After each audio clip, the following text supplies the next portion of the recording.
Hi friends! Thanks for tuning in. If you like this video, please give it a like, comment below, and take a moment to subscribe to our channel.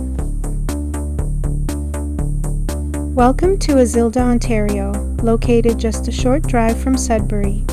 Known for its small-town charm and beautiful surroundings, it's a place where many people enjoy a quieter lifestyle while staying close to the city. Azilda's history goes back to the late 1800s, when settlers arrived to farm the rich land and work in nearby mines. The town was named after Azilda Bélanger, one of the first women settlers in the area, remembered for her kindness and community spirit. Over the years, Azilda has grown into a vibrant place with schools, shops, and recreational spaces. Whitewater Lake, right at its heart, is a popular spot for boating, fishing, and relaxing by the water. Very much. Whether you're here to explore the outdoors, enjoy local events, or simply soak in the peaceful atmosphere, Azilda will make you feel right at home. Thank you for joining us on this tour of Azilda, Ontario.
Thanks for watching.